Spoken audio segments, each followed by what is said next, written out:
Good evening, Europe!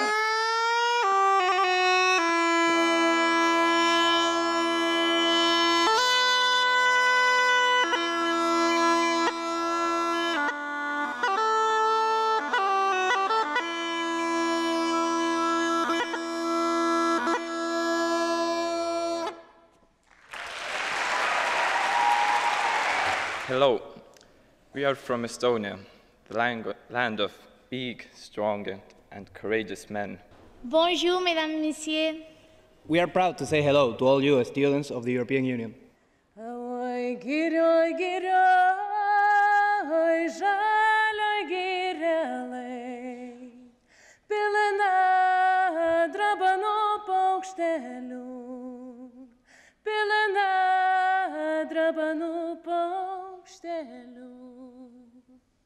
Hello, Europe.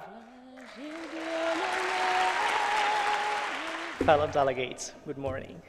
Oh my God, I'm so excited. Okay. Kamila and Pavel present our regional students.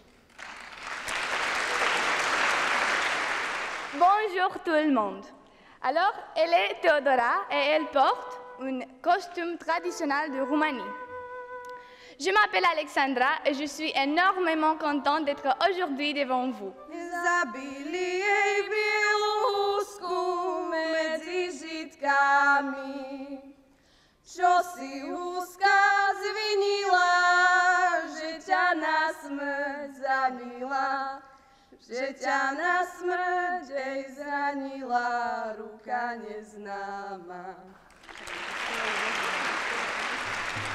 Most people think the British are useless at foreign languages, and it's true.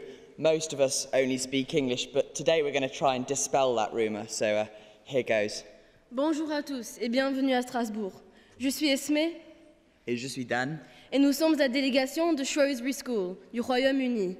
Ja, jag vill leva, jag vill dö i Norden. Ja, jag vill leva, jag vill dö i Norden.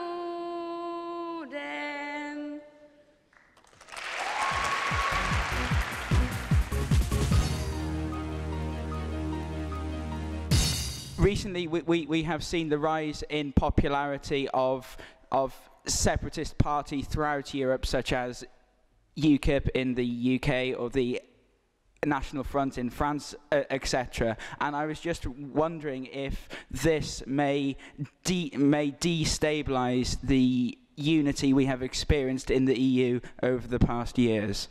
With the situation in Ukraine going on, how does the European Union plan to defend itself from outside threats?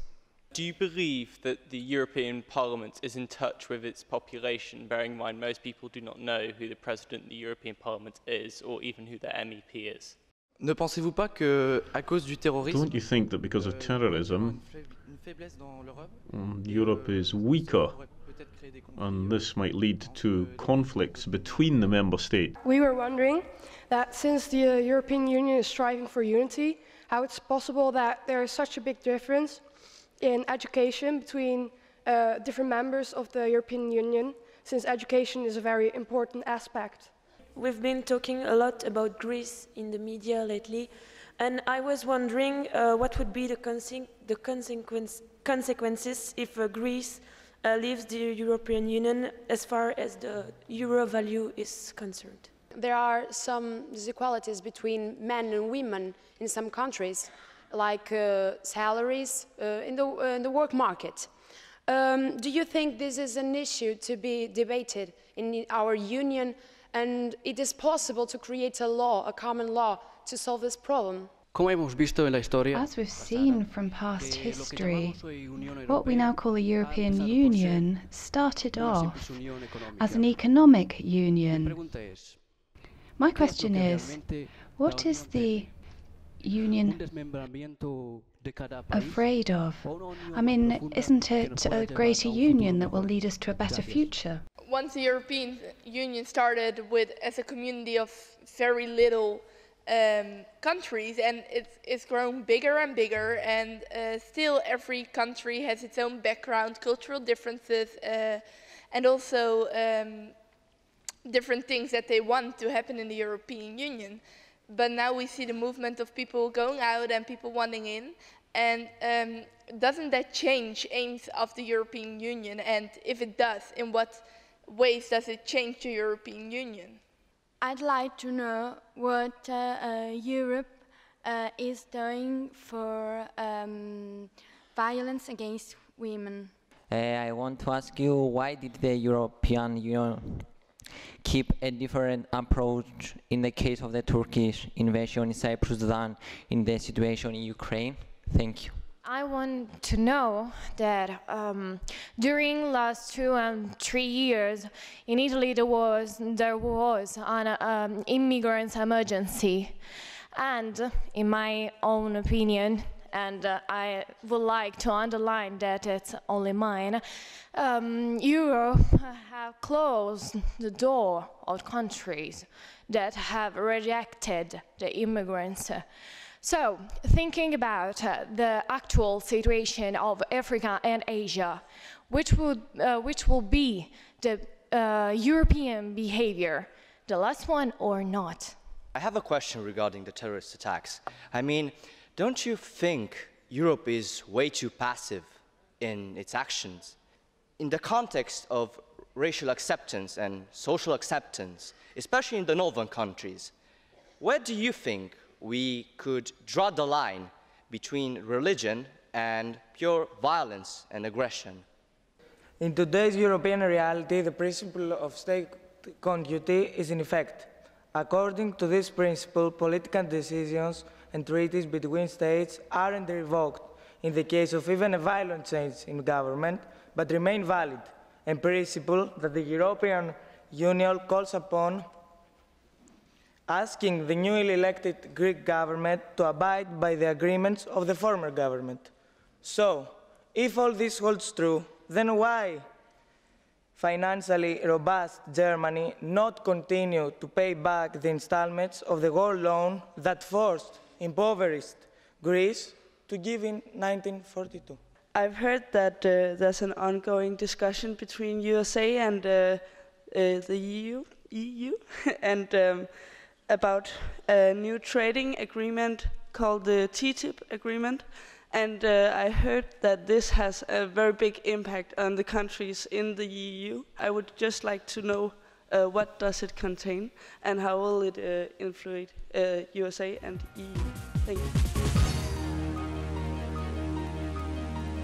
How we can bring about a change in people's behavior, we came up with the ideas of rewards for recycling. So say maybe if you recycle, you would be rewarded in the form of maybe tickets, so you could accumulate more tickets and then eventually prizes, and you would win something. So just to get that feeling of happiness with recycling, thus doing something for the environment. Also using websites, campaigns, and lessons so that we can teach people and expand their knowledge on the environment, but not only, say, children, as this may also be the audience of the education, but also that we can direct this at also parents, so we get a wider range and thus a wider audience, thus teaching everybody. We could also back this up with TV adverts, as usually when you see a TV advert, you usually tune out, but to fix that problem, we have decided to make it shocking so that it grabs your attention, but simple so that you can remember it. So we still have ideas in people's minds long after they have watched that certain TV advert. We will also have cinemas trailers, just so every time you watch a movie you may also get a little reminder.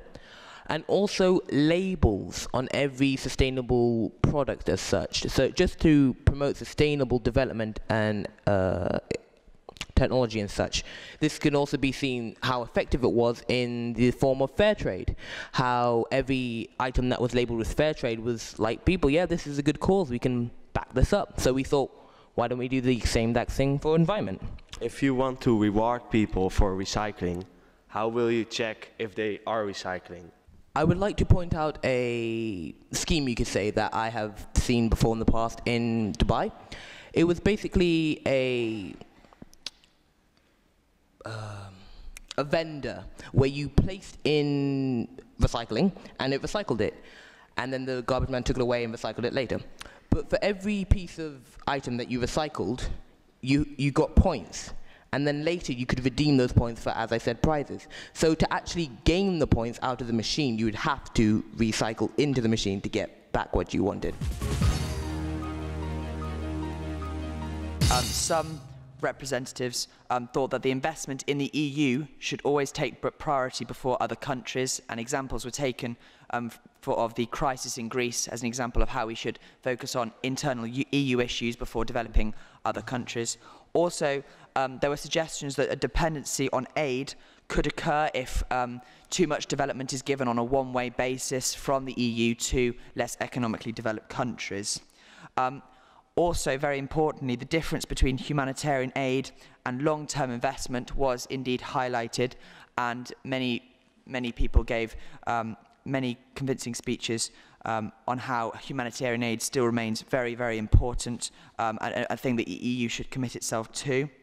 However, in conclusion, the point was made that it is a part of human nature to accept the idea of solidarity for those others. As it stands now, the EU itself, as a supranational being, as it were, does not have a particularly active role in the provision of aid overseas.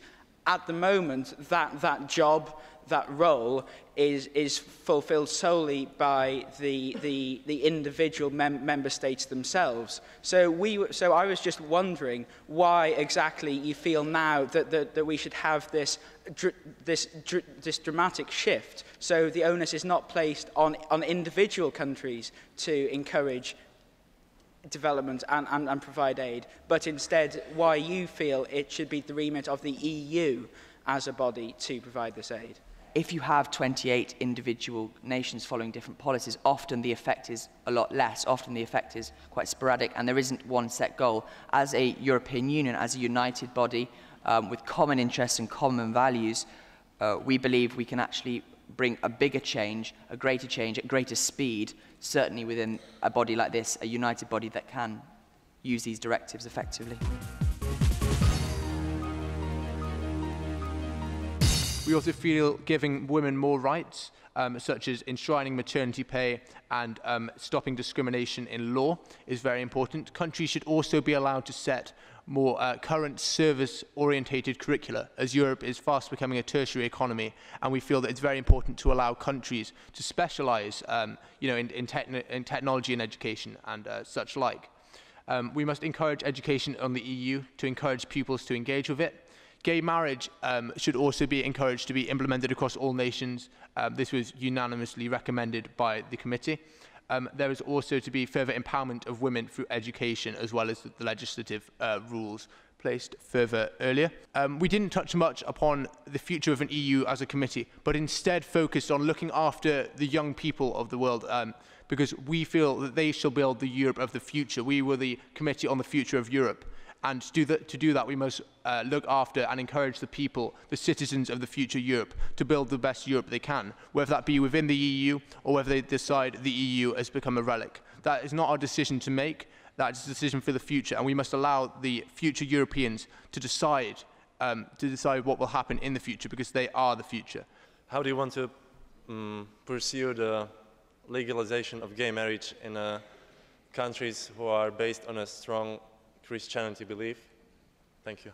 We thank you for the point. We feel that the committee itself was surprised to there was no opposition to this from the more Christian-founded members, and we feel that this was being the only unanimous decision made of the day. That it seems that these nations, governments at least, are willing to implement this.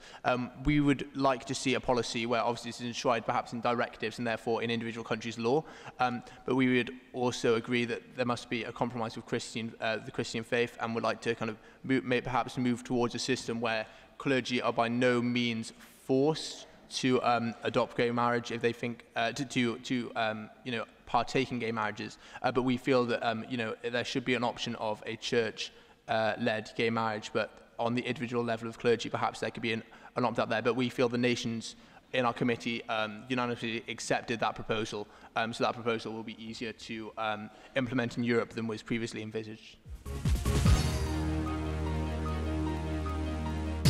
the committee bears in mind the fact that media has a great influence on forming the opinion and a high impact on people. It also is fully aware of the fact that social media grants freedom of information and freedom of expressions, which are closely connected, but it should draw the attention upon the fact that it can develop hate speech and other wrong actions too. The committee believes that there is never only one true opinion and acknowledges the fact that cultural background is very important and it should be respected regardless the information which is conveyed. The committee highlights the necessity of security and freedom of expression and considers that the EU cannot impose people sharing an opinion, and censorship is not a solution. The European Union can evolve, can develop, and can change the mentality, but never can impose one considered true opinion. Therefore, the committee proposes that the European Union should develop its position, and being a vector of development and of safety and trust, it should assure that their positions are public and everyone can access the way that the European Union feels about some actions, because media can change words and can interpret it. Furthermore, the Commission thinks that the European Union should fund local news houses, and that's how the information can get easier into the minds of the ordinary man, because freedom of information is not about receiving the information you want and the information in an objective way. It's about the fact that if you want to convey some pieces of information, then you have the right and you have the possibility to make people know what you think about. Furthermore, there should be a certain % of TV advertisements where European Union could present information about their programs, about its policy and members. For example, in many member states, there are parts of the national TVs, for example, which present some programs of the national government or about some NGOs. Is the same example which can go with the European Union. Number one was that EU members should provide education towards their own citizens concerning the culture and views of the ethnic groups that are immigrating towards them, and as well as those ethnic groups should be educated about the culture and views of the countries that they've moved to. Now, this was important because so much of the social tension caused in the countries is due to the fact that there's no appreciation of the differing cultures, that because they don't understand what they do not know, there is sometimes fear and sometimes just anger at the fact that these people are there. And so we hope that through a greater understanding, there will be increased peace between the different ethnic groups in the various countries. Finally, countries should be able to set their own quotas for immigrants moving around countries in the EU. This was so that, with an understanding of how many immigrants that they could bear with their own social abilities, and due to the amount of jobs available so as not to increase unemployment, with that quota they would be able to limit immigrants to their own countries so that they would be able to go to other parts of the EU to provide a fairer spreading of the different immigrants so that it's not particularly difficult on any one country in looking after the different pressures of those immigrants. What would you suggest would happen if, say, these quotas were filled and that countries were stating that they couldn't possibly take any more immigrants? Would you, for example, then decide to send them back to the countries they came from? What would be your policy on a scenario such as this? Of course, the quota would work alongside the rest of the objectives put forward by this suggestion. Quotas currently would not be able to, would not fail to deal with the issue because countries which have the countries which are currently under so much pressure are mostly in the southern belt of the European Union members, and therefore, once they've been able to move and spread out across Europe, numbers would be decreased to a greater extent, because currently in some of the northern countries, there is a much smaller problem with that. And then the immigrant numbers would increase at a slow enough rate in order that the funding to develop those countries where there is so much humanitarian problems, in order to bring about stability in those countries, we would be able to decrease the amount of immigration, which is slowly decreasing from time to time, and therefore the quotas are very unlikely to be breached, so to speak. We are thinking about creating a collective fund to support companies that offer internships to young, inexperienced graduates. And we decided to sustain them with a certain sum of money. Lastly, we realized that there are lots of domains which are less appealing than others, especially because certain domains impose a high grade of difficulty. For example, the science domain. So people will opt for easier domains, and we are faced with a really big gap between the rate of unemployment in some domains. So in order to reduce that gap, we decided to focus on making unpopular jobs more appealing through a more efficient marketing scheme involving certain bonuses and relatively better paid jobs. So you're saying that we're going to pay companies to employ young, inexperienced people, inexperienced workers, but actually the companies need also the experience and the knowledge that people have after they have graduated. So how will these bonuses and extras be okay compared to the experience that these companies will miss? Well, obviously, when you choose to hire a less experienced worker, you are in a deficit because you are going to hire an experienced person, and so the quality of the production may not be as good. So in order to help them and help them sustain those young workers for a period of time in which those persons can gain experience and help produce a better quality, then yeah, that's the balance, because it's basically a compromise they make.